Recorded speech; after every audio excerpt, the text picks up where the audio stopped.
এই মুহূর্তে শেখ হাসিনা কোথায় অবস্থান করছে তোমরা কেউ পারবে না বলে দিতে। তিনি পালিয়ে পালিয়ে বেড়াচ্ছে, তোমার নেত্রী নেই, পার্শ্ববর্তী দেশে নেই, তিনি এখন কোথায় কোন জায়গায় লুকিয়ে আছে সেটাই তোমাদের দায়িত্ব, তোমরা খুঁজে বের করো। আওয়ামী লীগের কোনো বাচ্চারা থাকলে জবাব হাজির করো। আমি শেখ হাসিনার ভিডিও ফেস দেখতে চাই, ফেস দিয়ে পারলে আমার চ্যালেঞ্জ গ্রহণ করো যে শেখ হাসিনা এখন নরেন্দ্র মোদীর বিল্ডিং এ আছে নাকি গুপ্ত কোনো জায়গায় পালিয়ে বেড়াচ্ছে। পারবে না তোমরা, নাই তোমার নেত্রী, তোমার মা হারিয়ে গিয়েছে, চিরদিনের জন্য হারিয়ে গিয়েছে, আর কোনোদিন তোমার মা মাথা উঁচু করে দাঁড়াতে পারবে না।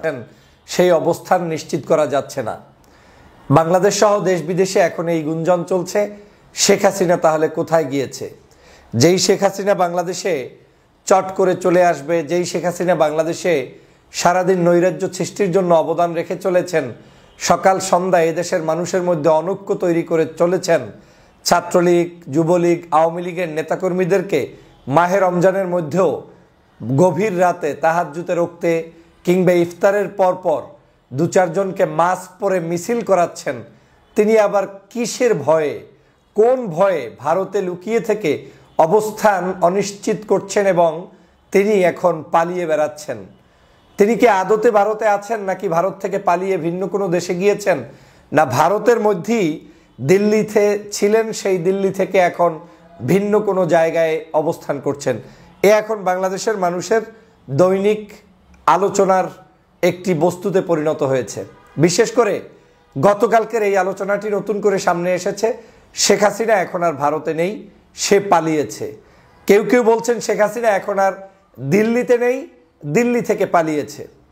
পালানো যার স্বভাব, যে জন্মগতভাবেই পালানো পছন্দ করে, কখনো বোরকা পরে পালায়, কখনো বোরকা পরে প্রবেশ করে, কখনো আবার এই বাংলাদেশ থেকে নিজে হেলিকপ্টারে পালিয়ে যায়, আবার এখন তিনি পার্শ্ববর্তী দেশ যেখানে নিরাপদ নিজেকে মনে করেছেন, যেখানে বসে ষড়যন্ত্রের সকল বীজ বপন করে চলেছেন, তিনি সেখান থেকেও পালিয়ে যাচ্ছেন, পালিয়ে বেড়াচ্ছেন।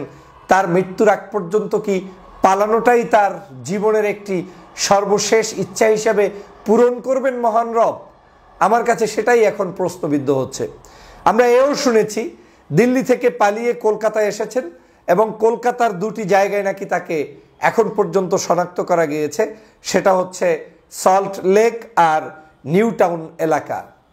আবার আমরা বিভিন্ন টিভি চ্যানেল এবং বিভিন্ন জায়গার রিপোর্টে দেখেছি তিনি ভারত থেকেই পালিয়ে ভিন্ন কোনো একটি দেশে ইতিমধ্যে চলে গিয়েছেন। কোন দেশে গিয়েছেন সেটা নিশ্চিত হওয়া যায়নি, কিন্তু তিনি ভারতের নীরবে নিবৃতে বাংলাদেশের আওয়ামী লীগগুলোকে মিছিলের মধ্যে ব্যস্ত রেখে, নতুন করে তাদেরকে উদ্দীপনা ছড়িয়ে দিয়ে বাংলাদেশের মানুষের মধ্যে আওয়ামী লীগের লোকদেরকে একটু নতুন করে তরতাজা করার জন্য তিনি তাদেরকে মিথ্যা প্রলোভন দেখিয়ে বাংলাদেশে নাকি ঈদ করতে আসবে, সেই স্বপ্ন বাস্তবায়নের জন্য তিনি অডিও পর্যন্ত তিনি দিয়েছেন যে ঈদের সময় তিনি আসতে চান, দেখা করতে চান, বক্তব্য এরকম আসছে।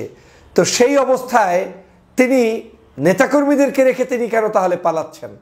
এই শেখ হাসিনা ভালো করেই জানে এই বাংলাদেশে তিনি আসতে পারবেন না।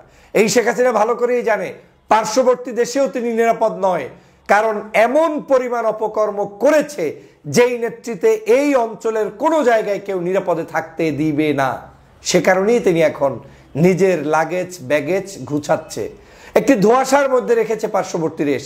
পার্শ্ববর্তী দেশও তাকে নিয়ে এখন একেবারেই চরম মাত্রার বিব্রতকর পরিস্থিতির মধ্যে আছে, কিন্তু পার্শ্ববর্তী দেশের এর কোনো বিকল্প নেই।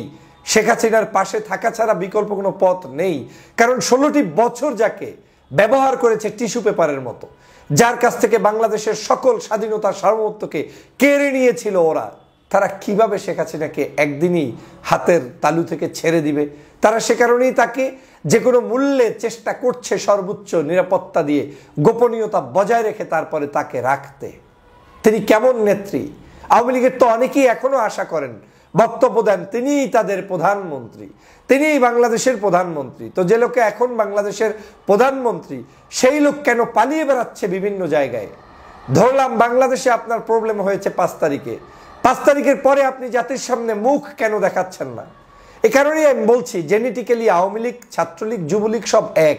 এই যে বাংলাদেশে মাস্ক পরা লোকগুলো এখন মিছিল করে, ওদের কি আসলে কোনো লজ্জা শরম বলতে কিছু নেই? বাংলাদেশে কি কোনো করোনা চলছে? 19 সালের করোনা, 20 সালের করোনা কি 25 সালেও চলছে, যে তোমাকে মাস্ক পরিধান করে চলতে হবে? কারণ এটা তো জন্মসূত্রে এক। শেখ হাসিনার ব্লাড আর ওদের ব্লাড তো এক। শেখ হাসিনাও তো ওই একই অবস্থায়, স্কার্ফ পরে, মাস্ক পরে, গোপনীয়তা রক্ষা করে পালিয়ে পালিয়ে বেড়াচ্ছে, এখান থেকে সেখান, সেখান থেকে এখান। তার কোনো অস্তিত্ব এখন নেই, কেউ খুঁজে পাচ্ছে না লোকটা কি অসুস্থ, বেঁচে আছে না কোথায় আছে। আওয়ামী লীগ একই অবস্থা, আজকে সারা বাংলাদেশে তাদের জন্য অপেক্ষা করছে। তারাও এই একই উপায়ে একটু মাস্ক পরে আমাদেরকে উকি দেয়, জানার চেষ্টা করে, মাঝে মাঝে একটু শাহবাগে কিংবা রাস্তাঘাটের অলিতে গলিতে কোনাকাঞ্চিতে উঠে এসে একটু হুশহাস করার চেষ্টা করে। এটা মূলত জন্মগত শেখ হাসিনার স্বভাব থেকেই এই আওয়ামী লীগ, ছাত্রলীগ জেনেটিক্যালি এই তথ্যটি এবং এই কর্মটি তারা পেয়েছে। প্রিয় বন্ধুরা আমার, সে কারণে বলছি আজকের এই আওয়ামী লীগের দুর্দশার কারণটা কি? আওয়ামী লীগ কেন এরকম হবে? কেন তারা সবসময় এইরকম অপরাজনীতি, অপকৌশল করবে? এর কারণ আছে। আওয়ামী লীগ কখনোই গণমানুষের দল ছিল না। শেখ হাসিনা, শেখ পরিবার কখনোই জনমানুষের কল্যাণে কাজ করতে পারেনি। তারা সবসময় ওরকম গোপন আতাত, গোপন ষড়যন্ত্র, মানুষের পিছনে পিছনে কাজ করা তারা পছন্দ করতো। তারা পালিয়ে বেড়ানো, এটা একটা তাদের স্বভাব। 11 সময়ও তারা পালিয়েছে। তখন কিন্তু এই বাংলাদেশে দেশনেত্রী বেগম খালেদা জিয়া পালায় নাই, এদেশে ছিলেন। বহু রাজনীতিবিদ পালায় নাই, জামাতের নেতাকর্মীরা ফাঁসির রশি গলায় ঝুলিয়ে বাংলাদেশে ছিলেন, পালান নাই, পালিয়েছে এই শেখ হাসিনা। কানে ব্যথার সুতা দিয়ে চলে গিয়েছিলেন, আবার ওই বিদেশ থেকে বিভিন্নভাবে ষড়যন্ত্র করে দেশে এসেছিলেন এবং সে আসার মধ্য দিয়ে 16টি বছর আমাদেরকে একটি জাহান্নামের ভিতরে তিনি রেখেছিলেন। আজ শেখ হাসিনার মৃত্যুর আগে এই পালানো ছাড়া আর কোনো অবস্থান আপনার কাছে থাকবে না, আমি ক্লিয়ার বলতে পারি। এই মহিলা আর কোনোদিন জাতির সামনে প্রকাশ্যে আসতে পারবে না, সেই সুযোগ তার নেই, আর আসবেনও না।